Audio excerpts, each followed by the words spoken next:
നമസ്കാരം. Evening business ന്യൂസിലേക്ക് സ്വാഗതം. ആദ്യം നോക്കാം പ്രധാന വാർത്തകൾ. US താരിഫിനെ ഇന്ത്യ അതിജീവിച്ചെന്ന മൂഡീസ്.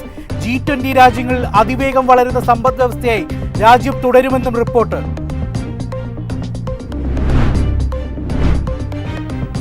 വിദേശ നിക്ഷേപകർ ഇന്ത്യൻ വിപണിയിലേക്ക് തിരിച്ചുവരുന്നുവെന്ന് UBS. പണനയ പിന്തുണ കരുത്തെന്നും റിപ്പോർട്ട്.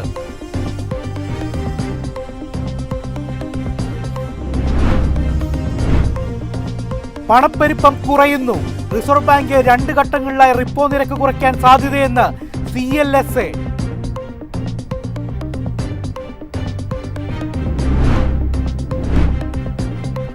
കയറ്റുമതി പ്രോത്സാഹന മിഷന് കീഴിൽ 2000 കോടി രൂപ അനുവദിക്കുമെന്ന് കേന്ദ്ര സർക്കാർ. ക്രെഡിറ്റ് ഗ്യാരണ്ടി സ്കീമിലേക്കാണ് തുക അനുവദിക്കുക.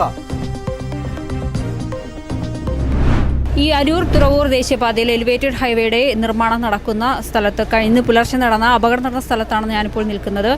എനിക്ക് പിന്നിലായി കാണുന്നതാണ് ഈ ഭീമാകാരമായ ഗഡറുകൾ. ഈ ഗഡറുകളാണ് ഇന്ന് പുലർച്ചെ ഇവിടെ ഒരു പിക്കപ്പ് വാനിന്റെ മുകളിലേക്ക് വീണ് ഡ്രൈവർ മരിക്കാൻ ഇടയായ സംഭവമുണ്ടായത്. അരൂർ തുറവൂർ ഉയരപാത അപകടത്തിൽ പ്രതിഷേധം ശക്തം. അധികൃതരുടെ അനാസ്ഥയെന്ന് നാട്ടുകാർ. ഗതാഗത പ്രശ്നത്തിന് പരിഹാരം കാണണമെന്ന ആവശ്യം.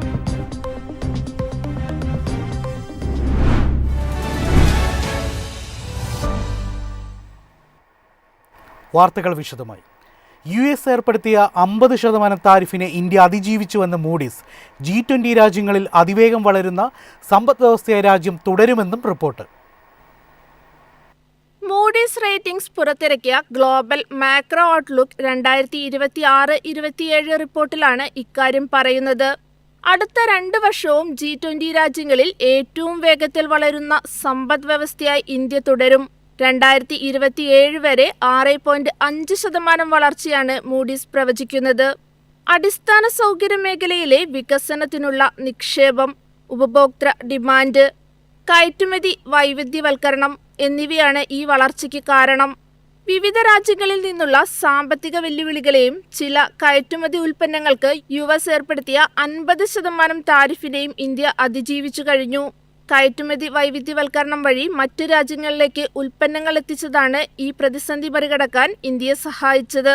US-ലേക്കുള്ള കയറ്റുമതി 11.9% കുറഞ്ഞപ്പോഴും സെപ്റ്റംബറിൽ ഇന്ത്യയുടെ മൊത്തം കയറ്റുമതി 6.75% വർദ്ധിക്കുകയാണ് ചെയ്തതെന്നും റിപ്പോർട്ട് ചൂണ്ടിക്കാണിക്കുന്നു.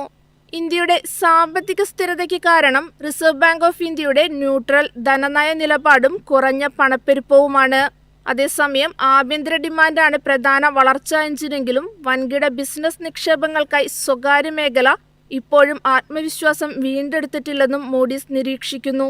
2026-2027 വർഷങ്ങളിൽ ആഗോള GDP വളർച്ച 2.5%-നും 2.6%-നും ഇടയിലായിരിക്കും. വികസിത രാജ്യങ്ങൾ ഏകദേശം 1.5% വളരുമ്പോൾ ഇന്ത്യയുടെ നേതൃത്വത്തിലുള്ള എമർജിംഗ് വിപണിയിൽ നിന്ന് പ്രതീക്ഷിക്കുന്നത് 4% വളർച്ചയാണ്. News desk MyFin TV.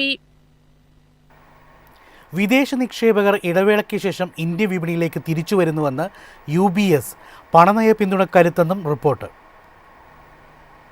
കഴിഞ്ഞ ഒരു വർഷത്തിനിടെ ചൈന, കൊറിയ തുടങ്ങിയ ഏഷ്യൻ രാജ്യങ്ങളെ അപേക്ഷിച്ച് ഇന്ത്യൻ ഓഹരി വിപണിയിൽ തളർച്ച പ്രകടമായിരുന്നു.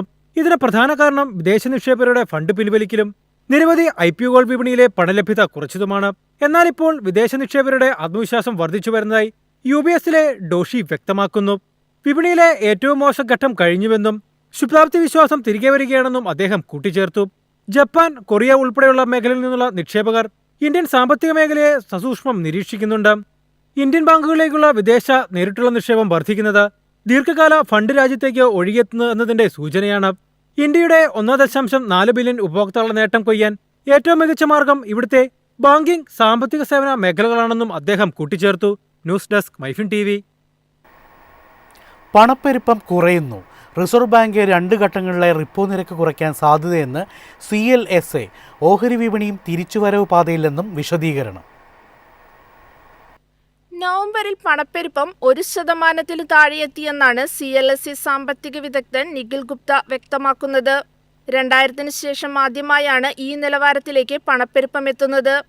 അതിനാൽ 2026 ഫെബ്രുവരിക്ക് മുമ്പ് 2 തവണകളിലായി 0.25% വീതം നിരക്ക് കുറച്ചേക്കും. അതേസമയം ആഗോള അനിശ്ചിതത്വവും വ്യാപാര തർക്കങ്ങളും കാരണം ഇന്ത്യൻ ഓഹരി വിപണിക്ക് അടുത്തിടെ വലിയ നേട്ടമുണ്ടാക്കാൻ സാധിച്ചില്ല. എന്നാൽ ഇന്ത്യ-US ബന്ധം മെച്ചപ്പെടുകയും കമ്പനികളുടെ ലാഭം ഉയരുകയും ചെയ്താൽ വിപണി ഉടൻ തിരിച്ചുവരാൻ സാധ്യതയുണ്ടെന്നും CLSAയിലെ വികാസ് കുമാർ ജെയിൻ അഭിപ്രായപ്പെട്ടു. വിലക്കയറ്റം കുറയുന്നത് ഇന്ധനം, ഭക്ഷണം പോലുള്ള നിത്യോപയോഗ സാധനങ്ങളുടെ വില നിയന്ത്രിച്ചു നിർത്തും. ഇത് ജനങ്ങളുടെ വാങ്ങൽ ശേഷി വർദ്ധിപ്പിക്കുകയും ബിസിനസ്സിലേക്ക് കൂടുതൽ നിക്ഷേപമിറക്കാൻ സഹായിക്കുകയും ചെയ്യും.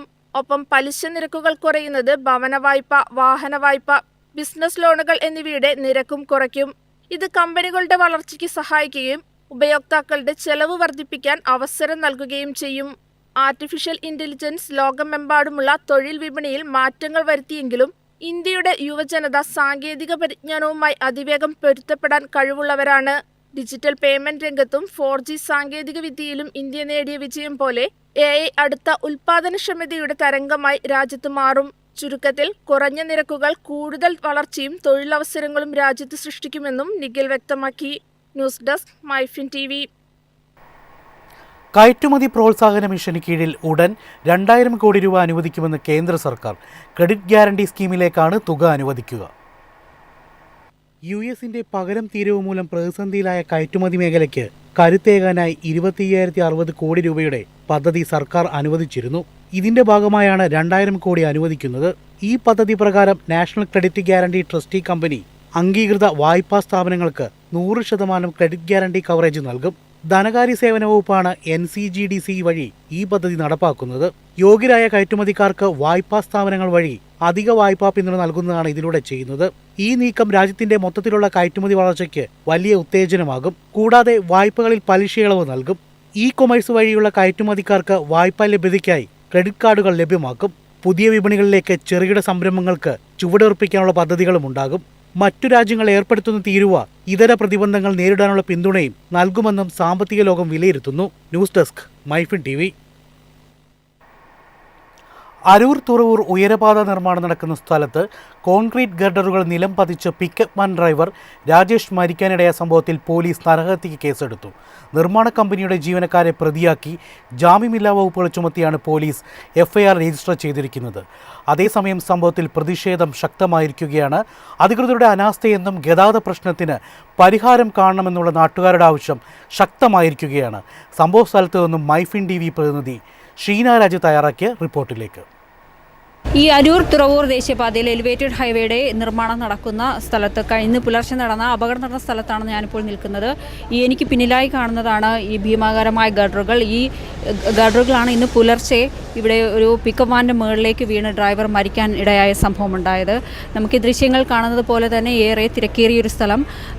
ശരിക്കും ദേശീയപാത ആയതിനാൽ തന്നെ നിരവധി വാഹനങ്ങൾ ഇതുവഴി കടന്നു പോകുന്ന KSRTC, മറ്റ് വലിയ വലിയ ലോറികളൊക്കെ തന്നെ നിരവധി ആളുകൾ, നൂറുകണക്കിന് വാഹനങ്ങളൊക്കെ കടന്നു പോകുന്ന സ്ഥലമാണിത്. കാഴ്ചയിൽ നിന്ന് തന്നെ വ്യക്തമാണ്.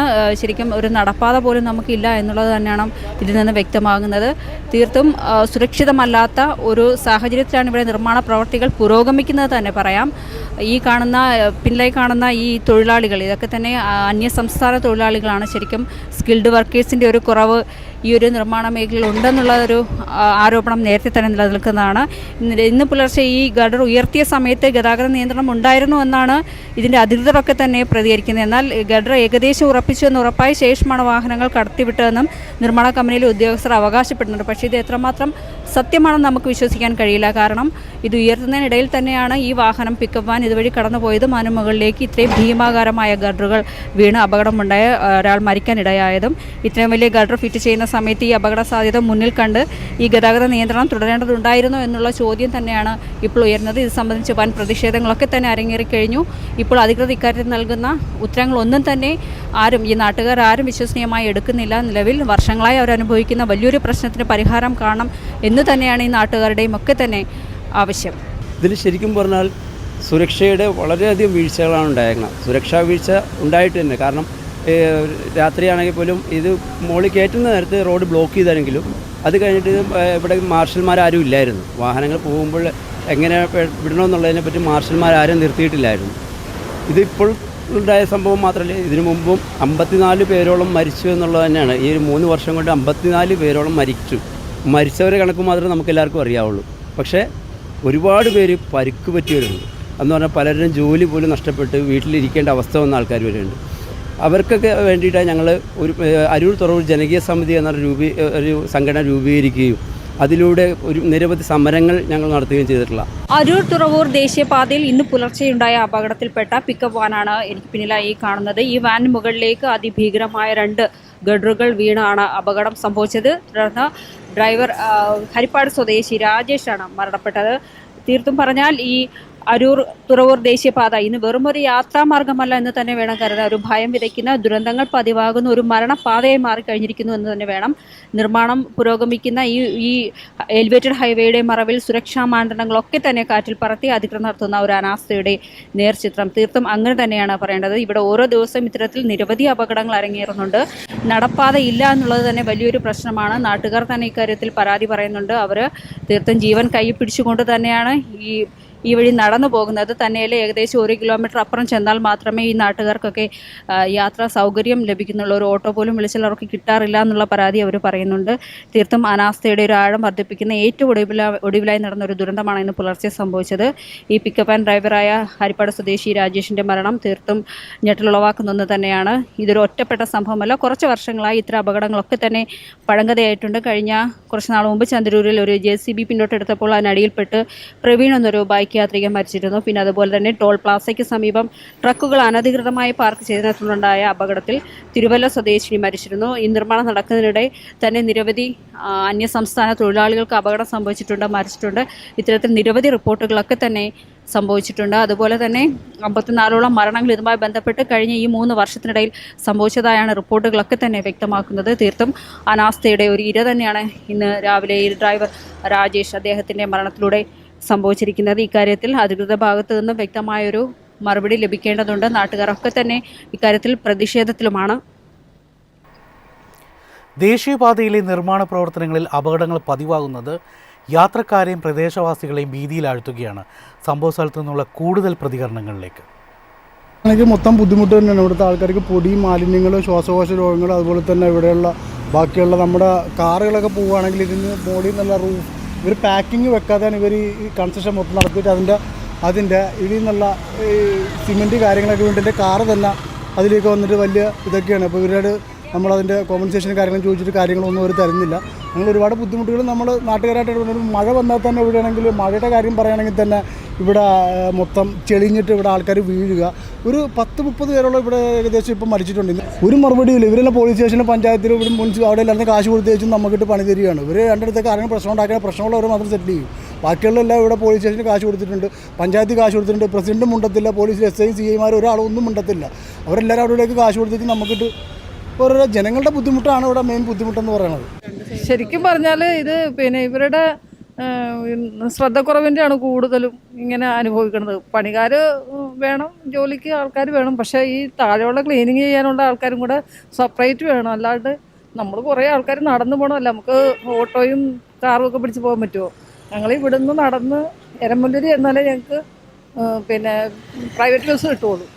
മഴയുള്ള സമയത്ത് പൊടി കഴിഞ്ഞെന്ന് പറഞ്ഞാൽ ഇവർ വെള്ളം ഈ പൊടി വരുമ്പോഴത്തേക്ക് വെള്ളം അടിക്കും. വെള്ളം അടിച്ചാൽ ചെളിയാണ്. അങ്ങനെയുള്ള ബുദ്ധിമുട്ടുകൾ പറയുന്നുണ്ട്. പിന്നെ ഇവിടുന്ന് യാത്രാ സൗകര്യമൊക്കെ ബുദ്ധിമുട്ടാണ്. പിന്നെ ബസ്സിന് പോണവർക്കാണെങ്കിലും മറ്റുള്ള യാത്രക്കാർക്കും ബുദ്ധിമുട്ടുണ്ടാകും. അതുകൊണ്ട് വികസനം വന്നതുകൊണ്ട് നമുക്ക് ബുദ്ധിമുട്ടുണ്ടായിട്ടല്ല, ബുദ്ധിമുട്ടില്ല വികസനം വന്നതുകൊണ്ട്. വികസനം വന്നം, പക്ഷേ ഇത് നമുക്ക് മറ്റുള്ളവർക്ക് ബുദ്ധിമുട്ടുണ്ടായിക്കൊണ്ടുള്ള വികസനം ഇപ്പോൾ ഇവിടെ നടക്കുന്നത്. കച്ചവടം നന്നായിട്ട് വായിച്ചു, ഒരു രക്ഷയില്ല. കൊറോണ ടൈമിൻ്റെ കഴിഞ്ഞിട്ട് പിന്നെ ഇങ്ങോട്ട് എന്തെങ്കിലും രക്ഷയുണ്ടെന്ന് പറഞ്ഞപ്പോൾ ഇതായി, അപ്പോൾ ഒരു രക്ഷയില്ല. അപ്പം അങ്ങനെ നമ്മുടെ കയ്യിൽ നിന്ന് എവിടെന്നെങ്കിലൊക്കെ മേടിച്ച് ഇങ്ങനെ ഓരോ ദിവസം ഇങ്ങനെ ചിലവാക്കിക്കൊണ്ടിരിക്കുക. അടച്ചിടാൻ കഴിയല്ല. പിന്നെ വീട്ടുമുറ്റത്ത് തന്നെ ആയ കാരണം വാടക കൊടുക്കാണ്ട് കഴിയുന്ന കാരണം ഇങ്ങനെ അങ്ങനെ പോകും. കച്ചവടത്തിന് നല്ല കച്ചവടമൊക്കെ വളരെ മോശമാണ്. പൊടി കാരണം ആൾക്കാരും കയറുന്നില്ല, വണ്ടിയില്ല, വണ്ടി വേറെ വഴിക്ക് തിരിച്ചു വിടുന്നു. പിന്നെ പൊടി കാണുമ്പോൾ വണ്ടിക്കാരൊക്കെ നിർത്താണ്ട് പോകുന്നു. കച്ചവടം വളരെ മോശമാണ്. ഹൈവേ സൈഡ് എല്ലാവർക്കും, ഒരാൾക്ക് തന്നെയല്ല എല്ലാവർക്കും വളരെ മോശമാണ്. ആരോഗ്യപരമായ ചുമ്മലുണ്ട്, ശ്വാസം മുട്ടലുണ്ട്, ഭയങ്കര പ്രശ്നങ്ങളാണ്. ഇപ്പം എനിക്ക് ശ്വാസം മുട്ടലൊന്നുമില്ല, ഇനിയിപ്പോൾ ഭയങ്കര ചുമ, തുമ്മൽ, പനി മാറുന്നില്ല, മിക്ക ദിവസം കട തുറക്കാൻ പറ്റുന്നില്ല. എപ്പോഴും ഹോസ്പിറ്റലിൽ കൊണ്ടേ കാശ് കൊടുക്കാനേ നേരമുള്ളൂ. ഇനി നോക്കാം ഇന്നത്തെ സ്വർണം വെള്ളി നിരക്കുകൾ. സംസ്ഥാനത്ത് സ്വർണ്ണവിലയിൽ വൻ വർധന. ഗ്രാമിന് 210 രൂപയും പവന് 1680 രൂപയുമാണ് കൂടിയത്. ഇതോടെ സ്വർണം ഗ്രാമിന് 11,715 രൂപയും പവന് 93,720 രൂപയുമായി. 18 ക്യാരറ്റ് സ്വർണ്ണവിലയിലും വർധനവ് രേഖപ്പെടുത്തി. ഗ്രാമിന് 170 രൂപ കൂടി 9,635 രൂപയിലാണ് വ്യാപാരം നടന്നത്. വെള്ളി വിലയിലും വർധനവുണ്ട്. ഗ്രാമിന് 7 രൂപ വർദ്ധിച്ച് 172 രൂപയിലാണ് വ്യാപാരം നടന്നത്. പ്രധാന വാർത്തകൾ വീണ്ടും. US താരിഫിനെ ഇന്ത്യ അതിജീവിച്ചുവെന്ന മൂഡിസ്. G20 രാജ്യങ്ങളിൽ അതിവേഗം വളരുന്ന സമ്പദ് വ്യവസ്ഥയായി രാജ്യം തുടരുമെന്നും റിപ്പോർട്ട്.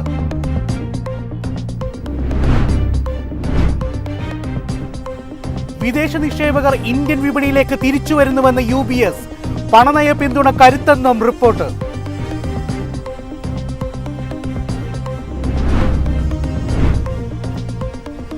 പണപ്പെരുപ്പം കുറയുന്നു. റിസർവ് ബാങ്ക് 2 ഘട്ടങ്ങളിലായി റിപ്പോ നിരക്ക് കുറയ്ക്കാൻ സാധ്യതയെന്ന് CLSA.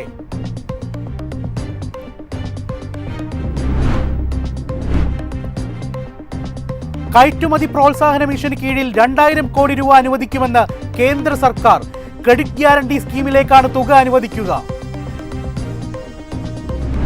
ഈ അരൂർ തുറവൂർ ദേശീയപാതയിൽ എലിവേറ്റഡ് ഹൈവേയുടെ നിർമ്മാണം നടക്കുന്ന സ്ഥലത്ത് ഇന്ന് പുലർച്ചെ നടന്ന അപകടം നടന്ന സ്ഥലത്താണ് ഞാനിപ്പോൾ നിൽക്കുന്നത്. എനിക്ക് പിന്നിലായി കാണുന്നതാണ് ഈ ഭീമാകാരമായ ഗഡറുകൾ. ഈ ഗഡറുകളാണ് ഇന്ന് പുലർച്ചെ ഇവിടെ ഒരു പിക്കപ്പ് വാനിൻ്റെ മുകളിലേക്ക് വീണ് ഡ്രൈവർ മരിക്കാൻ ഇടയായ സംഭവമുണ്ടായത്. അരൂർ തുറവൂർ ഉയരപാത അപകടത്തിൽ പ്രതിഷേധം ശക്തം. അധികൃതരുടെ അനാസ്ഥയെന്ന് നാട്ടുകാർ. ഗതാഗത പ്രശ്നത്തിന് പരിഹാരം കാണണമെന്ന ആവശ്യം.